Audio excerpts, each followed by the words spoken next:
Questions today about censorship and what your children are learning in the classroom. The New York City school system is apparently looking to protect students' feelings. So it has instructed the companies that make the testing that comes to children in the school district to avoid certain words and topics in any of these written tests. The offensive language to be banned includes dinosaur. Apparently people who don't believe in evolution might be offended, the school district believes. Halloween, because it's rumored to support paganism. Birthday can no longer be mentioned on these exams. Jehovah's Witnesses don't celebrate birthdays, so nobody else should know about it. Dancing is also a taboo word, unless it is ballet dancing. I have no idea why. And computers. You can't mention computers if you're mentioning them being used in homes because of economic sensitivities. You can mention them as being used in schools and libraries, however. Monica Crowley is a radio talk show host and a Fox News contributor. Monica, I mean, is this from The Onion? I don't know. Is this something, are we being duped?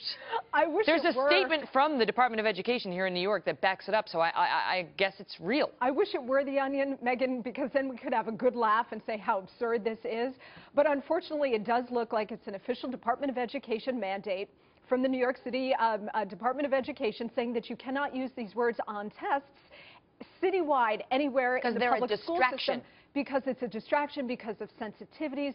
Certain children might be offended because they can't afford the computer in the home. Therefore, seeing that word in that context on a test might insult them and make them feel bad about themselves. All right, there's a couple of different things here. There's the stuff that goes to sort of your socioeconomic status, and I mean, we can have a debate about that. But the stuff about, you know, dinosaur, you can't say dinosaur, and you can't say slavery either. So now they're literally eliminating education about historical facts because they're worried that it's going to upset somebody. And that's where the real danger is. You can't talk about slavery now in New York City systems? And that's where the real problem is, because you can have a good laugh about, oh, they're trying to eliminate the word birthday, which is totally absurd. Everybody has one.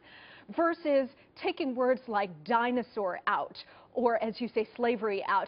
Real historical events that happen that our students should be learning about in context, understanding why it happened, why either the dinosaurs or slavery no longer exist. By the way, when I was a kid in New Jersey going to school, they used to take us on field trips to the Museum of Natural History on 72nd Street in Manhattan. And you saw dinosaurs. Guess what? Dinosaurs. Yeah. Oh, you must have been dinosaurs having birthdays. Imagine how confused these children are going to be if they have said field trip, or when they get to the chapter about President Lincoln in their history books. I mean, they're seriously creating knowledge gaps for the children now. It's beyond political correctness, is it not? And it's also, you know, the idea that, well, we're going to protect these kids so that they're not, you know, so they're buffeted from the harsh realities of life. Well, guess what? You can only do that so long. How many Jehovah's Witnesses do they have in the New York City school system that they have to get rid of the word birthday? That's why it's because, like you point out, Jehovah's Witnesses live in our world. It's not, they may be in the New York City school district to some number, but they live in our world. They need to know what a birthday is and that the rest of the world tends to celebrate one. That's right. I mean, this is taking it so far. It's easy to laugh about it, but it is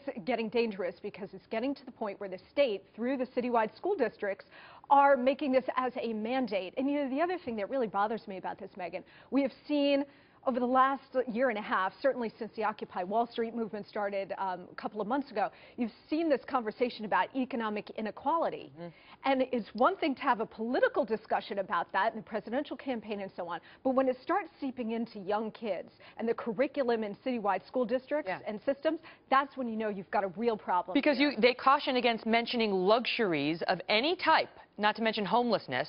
They don't want mention of excessive TV or video game use, so you can argue about that. And they don't want any mention of homes with swimming pools because they think that's going to upset people. Also, they don't want any mention of terrorism. In New York City, these are kids, I mean, some of these kids lost parents on 9/11, and you're not supposed to educate them in any way or mention on a test the word terrorism. Can anything be done about this? New York City just gets to set the regulations, and now that's that. Well, if the school district says that this is what it's going to be, I'm surprised we haven't seen more parents, and we might see more parents come out and say this is patently absurd. You know, it's up to the parents to decide how to teach their children, in what context. You know, it's not up to the school district to decide, well, we're not going to use the word dinosaur because apparently it is. And birthday, it's not. Apparently it is. This is from the Department of Education spokeswoman. This is standard language that has been used by test publishers for many years and allows our students to complete practice exams without distraction. So they're sticking to it. Got to leave it at that. Happy to you. I mean, you know, but this is what happens when you've gotten a far left political agenda seeping into our children's curriculum. I mean, they're going to be so confused on October 31st when everybody dresses up in little outfits and then happy holiday of costumes. All right. Which is what it'll be called. Thank you.